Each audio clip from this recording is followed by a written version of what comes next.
안녕하세요. 이철규 목사입니다. 오늘은 요한복음 21장을 보도록 하겠습니다. 요한복음 21장은 요한복음의 마지막 장입니다. 마지막 장인데 우리가 요한복음 20장이 예수님의 부활을 믿게 하려는 그 목적을 강조했다면은 요한복음 21장은 이제 십자가와 부활을 믿는 그 제자들에게 이후에 어떻게 살아야 할 것인가를 보여주는 것입니다. 그래서 우리가 20장에 보면은 먼저 예수님께서 말씀하셨습니다. 20장 21절에 보면은 예수께서 또 이르시되 너희에게 평강이 있을지어다. 아버지께서 나를 보내신 것 같이 나도 너희를 보내노라 하고 말씀을 하셨습니다.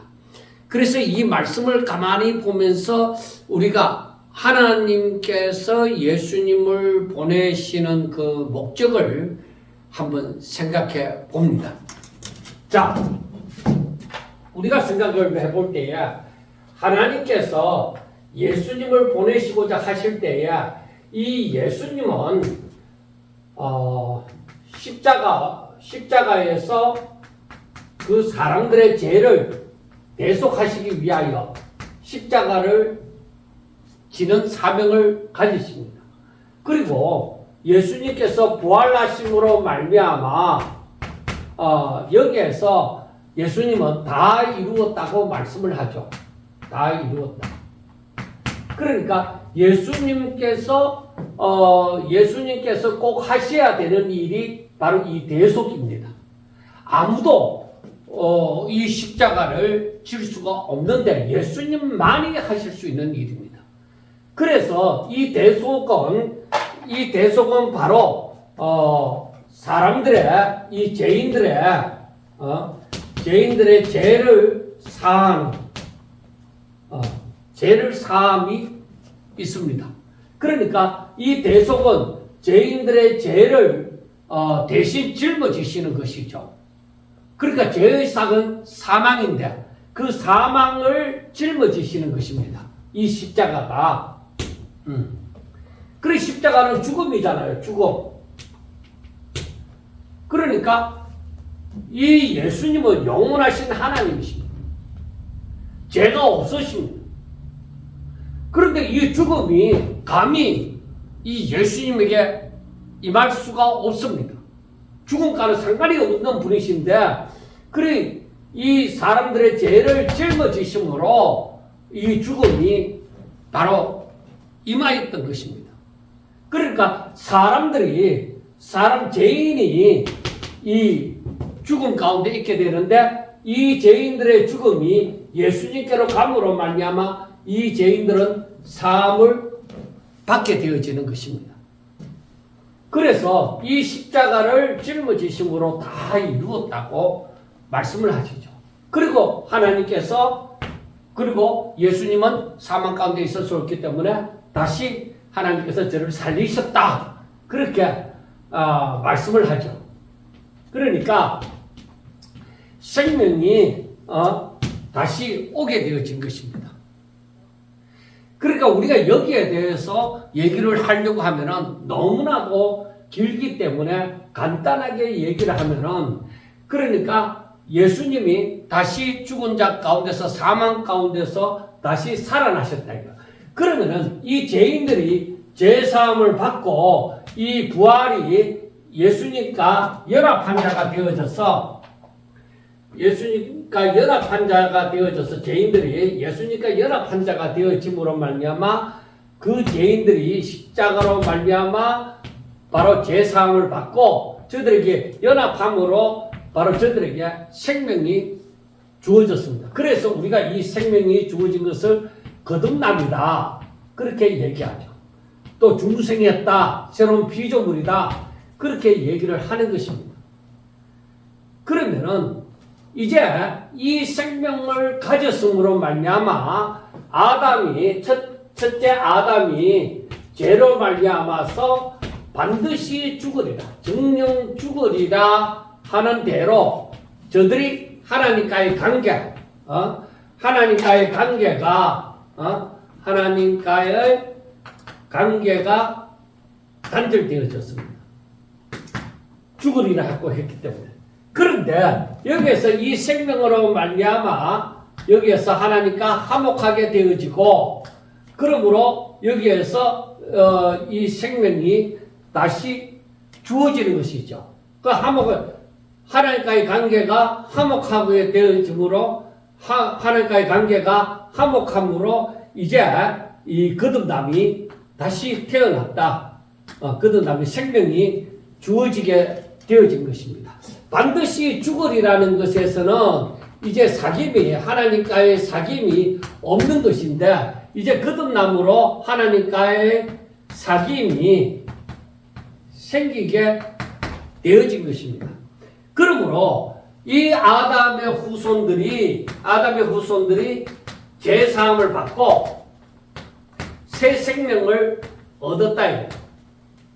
그래, 우리가 이거에서 보면은 십자가와 예수님으로 말미암아 십자가와 예수님 안에서 십자가와 부활이 주어짐으로 말미암아서 이들은 이제는 다시금 하나님의 말씀을 듣고 순종함으로 말미암아 하나님 앞에 하나님께 영광 돌리는 자가 되어진 것입니다.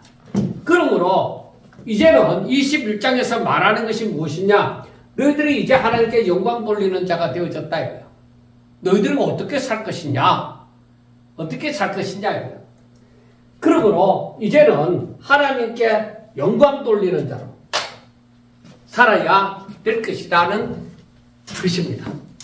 새로운 피조물로서의 삶을 살아야 될 것이라는 것을 말씀을 해주고 있습니다. 자, 여기서 보면은 이제 21장 1절에 보면은 그 후에 예수께서 디베라 호수에서, 즉 갈릴리에서 제자들에게 자기를 나타내셨으니 이제 나타내신 일은 이러하니라 하고 말씀을 합니다. 그러니까 여기에서도 말씀하시는 것이 디베라 호수에서 또 제자들에게 자기를 나타내셨다. 그러니까 세 번째로 자기를 보이셨다 하는 말씀이 되기도 하지만은, 여기에서는 우리가 성경을 보면서 느끼는 것이 무엇이냐? 구약시대 때부터 지금에 이르기까지 하나님께서 자기를 나타내시면 바로 자신이 누구인지를 사람들로 하여금 알게 만드는 것입니다. 주는 그리스도시요 하나님의 아들이심을 말씀을 하는 것입니다. 그리고 그분이 어떤 분이시라는 것을 말씀을 하는 것입니다. 그래서 우리가 타락한 인간이 스스로는 하나님을 알 수 없기에 하나님께서 먼저 찾아오셔서 자신을 열어 보여주시는 그 은혜입니다. 자기를 나타내시는 것은. 안 그러면 그 사람들이 어떻게 하나님을 알겠느냐. 그래, 하나님께서 계속적으로 사람들에게 하나님을 나타내심을 통해서 하나님이 어떤 분이시구나 하는 것을 알게 되어지는 것입니다. 그 다음에 자기를 나타내셨으니 나타내신 일은 이러하니라 하고 말씀을 하잖아요. 그리고 우리가 그 다음에 어떻게 보느냐 하면 예수님께서 5절에 이러시되 얘들아 너희에게 복이가 있느냐 이렇게 말씀을 하셨잖아요. 그러니까 제자들의 이 실존을 직면하게 하시는 질문입니다. 그러니까 사람들 이때의 제자들은 아직까지도 예수님이 물으시는 줄 몰랐다 이거예요. 그런데 그물을 배 오른편에 던지라 그리하면 잡으리라 이에 던졌더니 물고기가 많아 그물을 들 수 없더라. 예수께서 사랑하는 그 제자가 베드로에게 이르시되 주님이시다 이렇게 얘기한 거죠. 그러니까 자기를 나타냈을 때 그 사랑하는 제자는 주님이신 줄 알게 되어지고 베드로가 주님이신 줄 알고 이제 벗고 있다가 이제 겉옷을 두른 후에 바다에 뛰어내리게 되어지는 것입니다. 그러니까 주님 앞에 나아가는 것이죠. 우리 주님이 나타내심으로 말미암아 자신이 어떤 분이라는 것을 사람들로 하여금 알게 하고 그리고 그 앞에 순종하도록 하는 것입니다. 그래서 주님이 누구신지를 하나님이 구약시대 같으면 하나님이 어떤 분이신지를 알고 난 다음에 사람들은 그 하나님 앞에 순종하기를 절개해야만 되는 것입니다. 이게 바로 정상적인 단계입니다. 그 여기에서도 부활하신 주님이 자신을 나타내시고 그리고 이 사도 요한이 주님이시다 하니까 베드로는 주님 앞에 그대로 나아가는 것입니다. 그래서 우리가 오늘날 우리들의 삶에 있어서도 주님이 바로 자신을 나타내실 때에 사람들은 그 주의 말씀에 엎드러져서 그 말씀을 순종하는 그런 자세가 되어져야만 할 것입니다. 자, 그래서 이제 주님을 온전히 따르게 되어져야 되죠.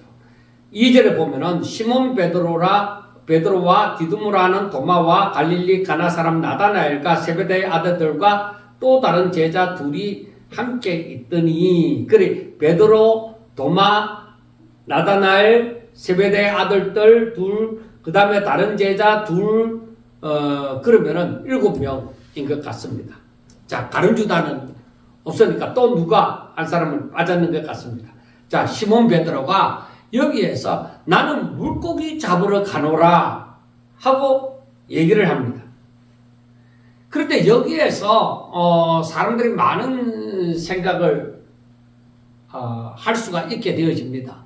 나는 물고기 잡으러 가노라. 자, 베드로가 부활하신 주님을 만났잖아요. 부활하신 주님을 만났는데 여기에서 베드로는 나는 물고기 잡으러 가노라 하고 얘기를 합니다. 그러니까 부활하신 주님을 만나고 주님께서는 분명히 20장 21절에서 말씀하는 것처럼 아버지께서 나를 보내시는 것이 나도 너희를 보내노라 하고 말씀을 했지만은 부활하신 주님을 만난 그 제자들과 아직까지 세상으로 파송을 온전히 받지 못한 그 상태, 그 갭 가운데서 이 제자들이 어떻게 해야 될지 자기들이 무엇을 해야 될지 알지 못하는 단계에 있습니다. 그럴 때에 이 제자들은 내가 뭘 해야 되지? 그러니까 사명을 깨닫지 못했을 때는 사람들이 본연의 자세로 돌아가게 되죠. 뭘 해야 되는지 모르니까. 예수님께서 뭘 해라 이렇게 한 것도 아니니까.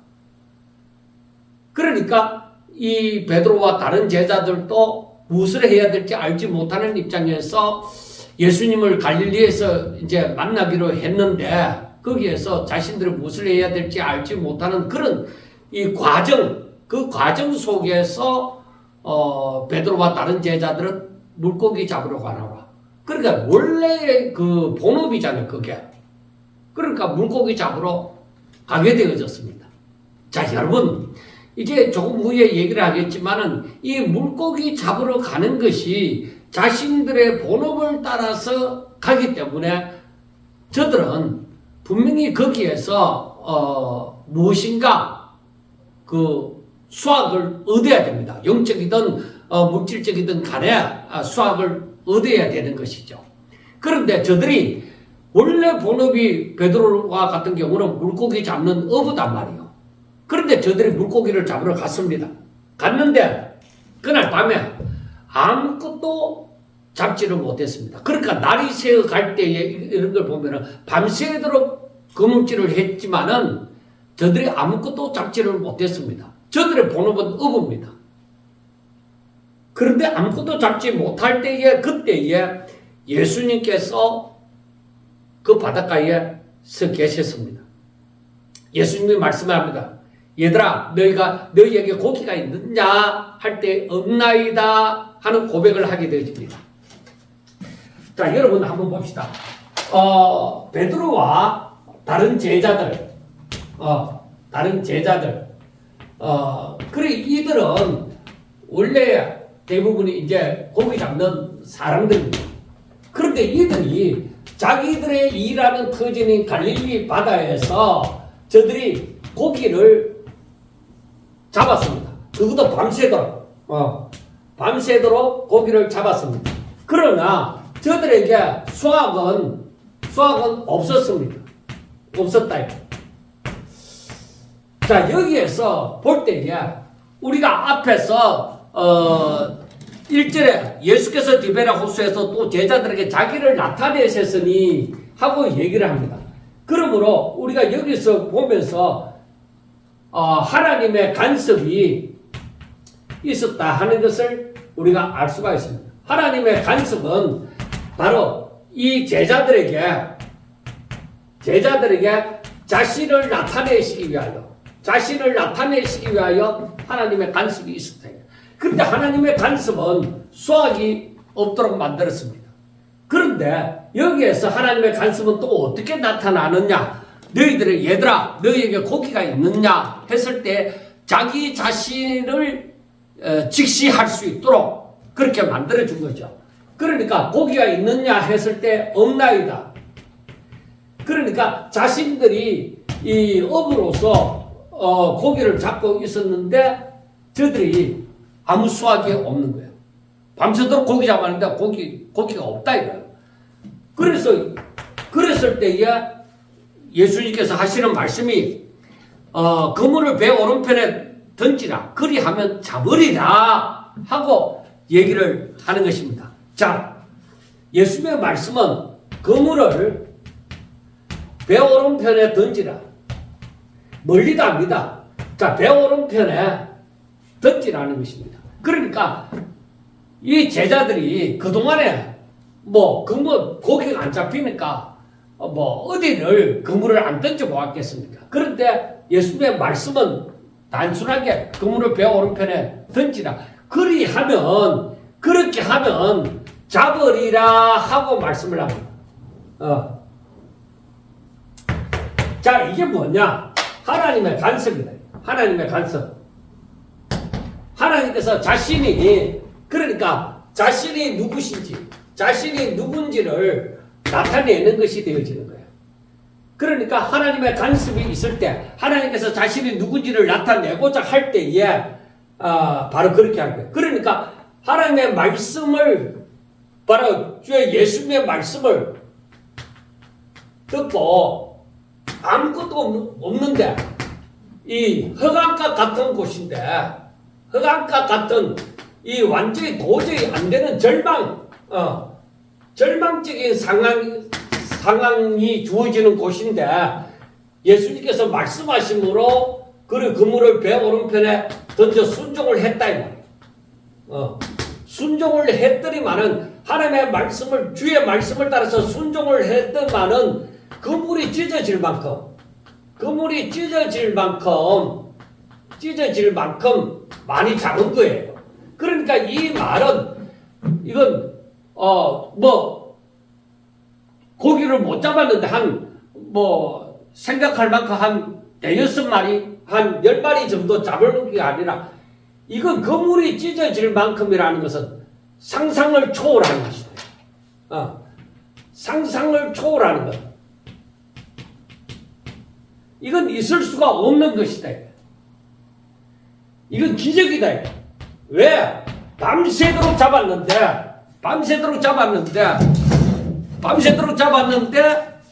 고기 한 마리도 없었어요. 고기 한 마리도 없었는데 그런데 여기에서 예수님의 말씀을 따라서 그물을 던졌더니만은 이 그물이 찢어질 만큼 그물을 들 수 없을 만큼 작은 것이죠. 그러면은 무엇을 알 수 있느냐? 우리가 여기서 무엇을 알 수 있느냐? 여기에서 자신을 나타내시는 것. 뭘 나타냈느냐? 너희들이 흑암과 같은 절망 가운데서라도 도저히 가능성이 있다고 생각할 수 없는 가운데서라도 예수님의 말씀을 따라서 순종을 하게 되어질 때에 빛을 보게 되어진다. 즉 희망을 얻게 되어진다 하는 것이죠. 그리고 자신을 나타내는 것은 너희들이 흑암 가운데서 빛을 보리라는 것입니다. 절망 가운데서 희망을 얻으리라는 것입니다. 예수님의 말씀을 들으면 예수님의 말씀을 들으면 이와 같은 역사가 일어난다는 것입니다. 자, 이것은 무엇을 말씀합니까? 자, 이제 제자들이 주님이 십자가에 못 박혀 죽으시고 다시 살아나신 일을 이제 저들이 알았습니다. 이제 예수님은 저들을 보내십니다. 보내시는데 지금 이와 같은 일을 저들에게 보여주시는 것입니다. 세상은 캄캄합니다. 거기에서 무엇을 건질 수 있느냐? 절대적으로 건질 수가 없습니다. 그런데 너희들은 내 말을 듣고 그물을 배 오른편에 던지라. 너희들 힘으로는 아무것도 건질 수가 없다 이 말입니다. 너희들 힘으로는 아무것도 건질 수가 없지만 너희들이 내 말을 듣고 그물을 던질 때에 바로 그물을 들 수 없을 만큼 너희들의 힘으로서는 도저히 감당이 상상도 하지 못할 만큼 일이 벌어진다는 것입니다. 여러분, 우리가 여기서 잘 생각하셔야 됩니다. 우리가 주의 부름을 받고 주의 보내심을 받고 나아갈 때에 내 힘으로 내가 어부라고 하지만은 내가 이런 부분에서 전문가다 얘기하지만은 그러나 내 힘으로 할 때는 절망입니다. 세상은 그렇게 호락호락하지 않습니다. 그러나 주의 말씀을 따라서 주의 명령을 따라서 내가 나아갈 때에 내가 어부라 할지라도 그 잡을 수 없는 입장에서도 주의 말씀이면은 이루어진다는 것입니다. 내가 전문가라서 여기에서는 도저히 수확이 없다. 여기에서는 열매를 거둘 수가 없다 하는 가운데서라도 주의 말씀을 의지해서 나아갈 때에 거기에 분명히 수확이 있다는 것입니다. 그래서 우리가 세상에 보냄을 받을 때에 우리는 내 생각, 내 지식, 내 경험 그것 가지고 가지 말아요. 우리 사람들은 확실하게 경험이 풍부하고 지식이 풍부하고 모든 여건이 주어진 것을 택합니다. 그러나 하나님께서는 내 말을 들으라 하는 것이죠. 이게 중요합니다. 여러분, 우리는 지금까지 살면서 얼마나 절망적인 순간들을 만났습니까? 저는 어느 날 가만히 생각하다가 지금까지 이 모든 순간순간 위기도 많았고 하지만은 이 모든 순간순간을 다 넘기고 여기까지 왔구나. 이걸 누가 했느냐? 하나님이 그렇게 하셨다. 아무리 어려운 사람도 이렇게 세월이 지나서 연세가 들기까지 했단 말입니다. 그래서 저는 그렇게 생각합니다. 내가 무엇을 계산할 것 같으면 계산이 안 나온다. 사람들은 뭐 은퇴를 하고 나면은 매덕이 필요하고 뭐 어떻게 살고 뭐 그렇게 많은 얘기들을 합니다. 그런데 저는 생각합니다. 앞으로 어떻게 될지 모르지만은 저는 그 앞으로 어떻게 될지 하는 것도 생각하지 않습니다. 하나님 앞에 맡깁니다. 왜? 하나님께서 어려운 사람들도 죽기까지 살려두시더라 이거예요. 그러면은 그 사람들이 살았으면 내가 오직 주님을 믿고 주님을 바라보고 살아가면은 아무리 못해도 그 정도는 안 살겠느냐. 그리고 하나님이 나를 살려두실 동안에 분명히 하나님의 뜻이 있을진데 하나님이 간섭하사 주의 일을 또 시키려고 하면은 그 일을 감당할 수 있도록 하시지 않겠느냐. 늘 주의 말씀이 있지 않겠느냐. 그물을 배 오른편에 던지라고 말씀하지 않겠느냐. 그러므로 그 그물을 배 오른편에 던지는 일은 내가 상상도 못하는 일이에요. 내 경험상으로는 밤새도록 여기저기 그물을 던지는 일이에요. 그런데 주께서 자기를 나타내시기 위하여서 그물을 배 오른편에 던지라고 하시는 것입니다. 우리가 열심히 살지만은 어느 날 절망의 순간 전에 바로 그물을 배 오른편에 던지라고 하실 것이다 이거예요.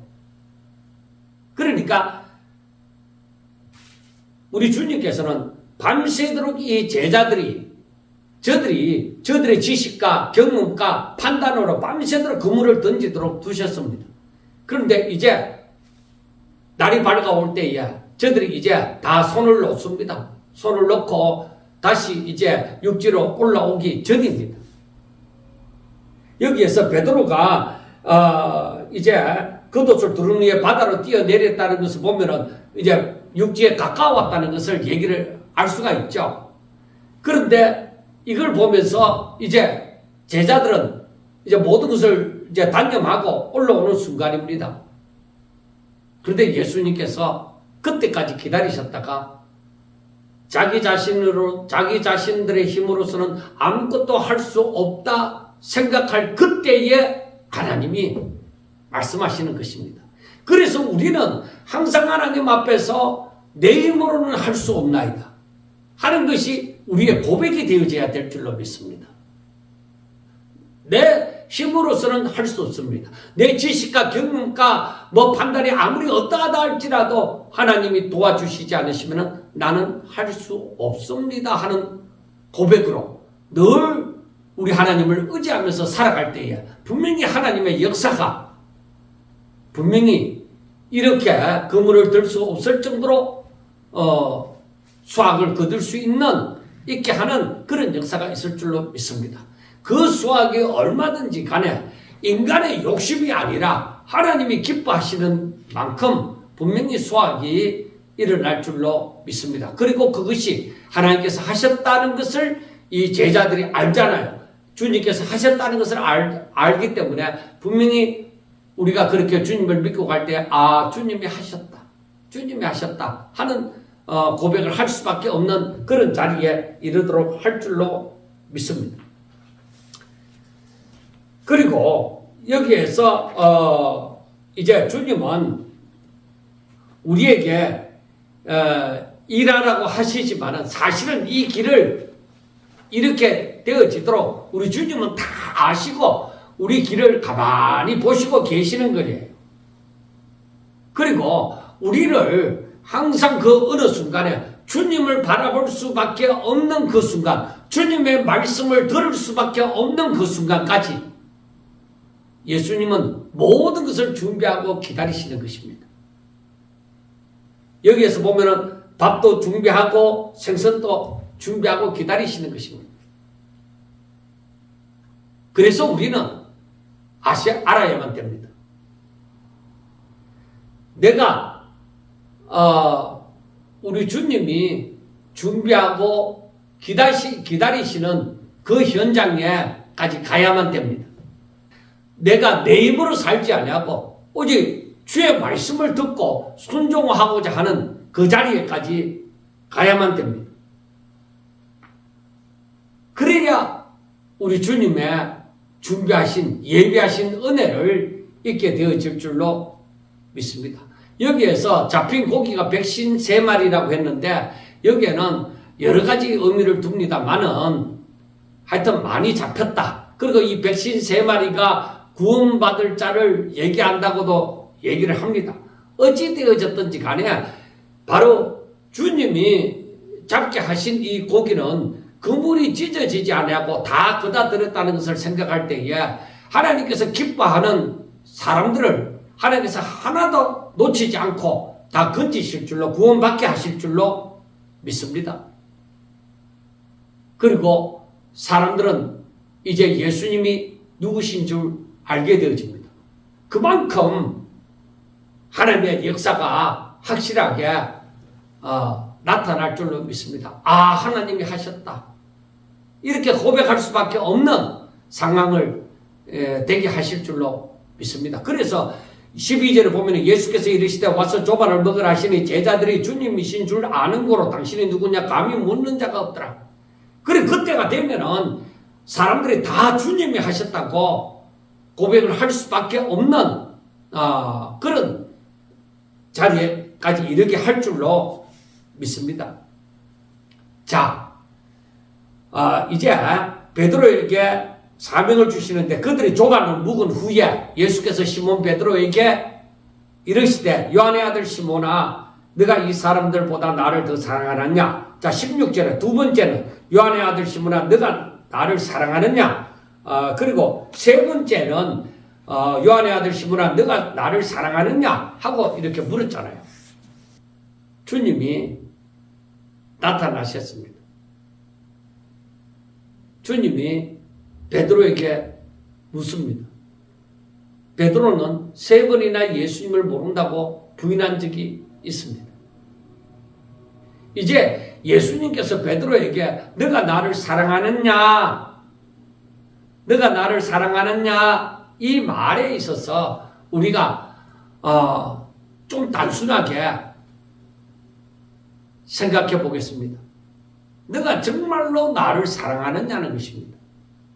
쉽게 얘기하면 여기에서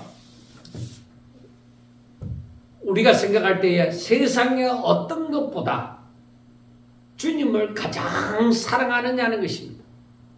너 생명을 아끼지 아니하고 너 자신보다 왜 베드로는 그 전에 자기 목숨을 위하여서 예수님을 부인했잖아요. 그런데 이제는 너가 정말로 나를 사랑하느냐? 너 생명보다 나를 더 사랑하느냐? 하는 것입니다. 그래서 내 어린 양을 먹이라, 내 양을 치라, 내 양을 먹이라 그렇게 말씀을 하자. 자, 너가 나를 사랑하느냐 이거예요. 바로 이 사랑은 너 목숨보다 지난번에 목숨을 위하여서 예수님을 부인했잖아요. 너 목숨보다 이제는 나를 더 사랑하느냐? 그럴 때에 예수님의 양을 먹일 수 있는 거예요. 먹일 수 있다. 너 목숨보다 하나님을 더 사랑할 때에, 내 목숨보다 주님을 더 사랑할 때에, 진정 주께 속한 양을 칠 수가 있는 것이죠. 그래야 바로 가르칠 수가 있는 것이죠. 바로 그래야 이 양을 위해서 자기 자신을 드릴 수가 있는 것이죠. 주의 말씀을 듣는 것이죠. 주의 걸어가신 그 길을 걸어가는 것이죠. 우리 주님이 아버지의 뜻대로 사는 것처럼 그렇게 살 수가 있는 것이죠. 여러 가지로 원어적인 의미로서도 여러 가지로 얘기를 하지만은 무엇보다도 너가 전에 목숨을 위해서 너의 목숨을 위해서 너가 나를 부인했잖아. 그런데 이제는 정말로 나를 위해서 아니 너 자신보다도 나를 더 사랑하느냐는 겁니다. 여러분은 어떻습니까? 여러분 자신보다가 주님을 더 사랑하십니까? 그렇게 되어야 양을 칠 수 있다는 것입니다. 그렇게 되어야 주의 뜻대로 양을 기를 수가 있게 되어지는 것이죠. 그렇게 될 때에 하나님의 능력으로 양을 기를 수가 있게 되어지는 것이죠. 그래서 저는 이 말씀을 그 원어적인 의미나 이 처음부터 원어적인 의미나 이 모든 것들을 그렇게만 생각하지 않습니다. 예수님이 자신이 어떠한 존재라는 것을 나타내시고 너가 내 말을 들을 때에 너 생각과 지식과 경험과 모든 판단을 뛰어넘어 이러한 일이 일어나리라 하는 것을 보여주시고 그리고 너가 나를 사랑하느냐고 얘기합니다. 너가 나를 진짜로 사랑하느냐고 묻습니다. 그리고 베드로가 나중에 그렇게 얘기하잖아요. 저 두 번째까지는 내가 주님을 사랑하는 줄 주께서 아시나이다 하지만은 나중에는 베드로가 근심하면서 얘기하기를 주님 모든 것을 아시오매 내가 주님을 사랑하는 줄 주님께서 아시나이다. 그렇게 얘기하잖아요. 진심이라는 것이죠. 내가 진짜 주님을 사랑하는 줄 주님이 아시지 않습니까? 바로 그 말입니다. 그럴 때에 내 양을 먹이라. 그 내 양을 먹인다는 것은 바로 어떤 일이라고 생각합니까? 바로 아버지께서 하나님께서 양을 맡기는 것이죠. 하나님의 일을 하는 것이죠. 진정 청지기가 되어지는 것이죠. 진정 하나님 집에 청지기가 되어지고 종이 되어지는 것이죠. 여러분, 그리고 예수님은 또 말씀하시기를 18절에 보면은 내가 진실로 너게 이르노니 너가 젊어서는 스스로 띠뛰고 원하는 곳으로 다녔거니와 늙어서는 내 팔을 벌리리니 남이 내게 띠뛰고 원하지 아니한 곳으로 데려가리라. 이 말은 베드로의 미래를 두고 얘기를 합니다. 순교를 당한다는 말씀이죠. 그러니까 너가 죽기까지 너가 죽기까지 하나님 앞에 충성된 종이 되리라는 것입니다. 그러니까 어떠한 죽음으로 하나님 앞에 영광 돌릴 것을 말씀을 하잖아요. 네 생명을 바쳐서 하나님 앞에 영광을 돌린다는 것입니다. 네 전부를 다해서 하나님 앞에 영광을 돌린다는 것입니다. 그러니까 네가 진짜 나를 사랑하느냐? 네가 진짜 나를 사랑하느냐? 죽기까지 나를 사랑하느냐? 네 자신의 전부를 다해서 나를 사랑하느냐? 그 말이죠.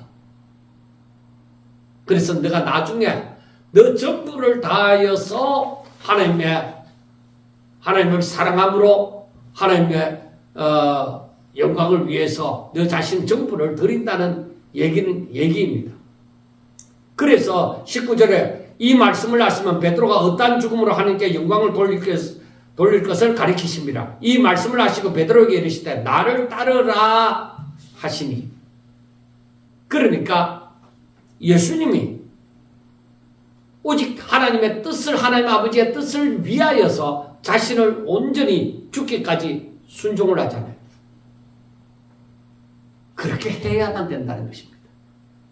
그래서 우리가 이 부분에서도 크게 깨달아야 됩니다. 내가 죽기까지 하나님 앞에 순종하리라. 내 생명 다 바쳐서 주의 사명을 감당하리라. 사랑하리라. 그 마음을 가지셔야만 된다는 것입니다. 그러니까 이 십자가와 부활의 이 복음을 깨닫는 사람들은 그 능력을 믿고 이제는 생명 다하여서 하나님의 일을 주님처럼 감당하는 자가 되셔야만 됩니다. 그래서 마태복음 16장 24절과 25절에 있는 말씀처럼 자기를 부인하고 자기 십자가를 짊어지고 주와 복음을 위해서 자신의 생명을 드리는 자가 되어질 때에 거기에 하나님의 영광이 나타나게 되어지는 것입니다. 거기에 구원의 역사가 일어나는 것입니다. 자, 20절에 보면은 베드로가 돌이켜 예수께서 사랑하시는 그 제자가 따르는 것을 보니 그는 만찬석에서 예수의 품에 의지하여 주님을 파는 자가 누구오니까 묻던 자더라. 이에 베드로가 그를 보고 예수께 여짜오되 주님 이 사람은 어떻게 되겠사옵나이까? 저는 이 베드로가 이 질문을 한 것은 아마 비교의식이 있었지 않나 그렇게 생각을 합니다. 근데 예수님은 내가 올 때까지 그를 머물게 할지라도 너가 무슨 상관이 있냐? 내게 무슨 상관이 있냐? 너는 나를 따르라는 것입니다. 그래서 이 말씀을 생각하면서 무엇을 생각하느냐? 세상에 다른 사람이 뭐 큰 일을 하고 혹은 자그마한 일을 하고 어떠하든지 간에 다른 사람에 대해서 간섭할 것이 아니라 너는 내 말을 듣고 따르라는 것입니다. 너가 더 고생을 하든지 더 나은 길을 걷든지 뭐 어떻게 다른 사람들이 어떻게 평가를 하든지 간에 오직 너는 주의 말씀을 따르라. 주의 명령을 따라서 그대로 순복하라는 것입니다.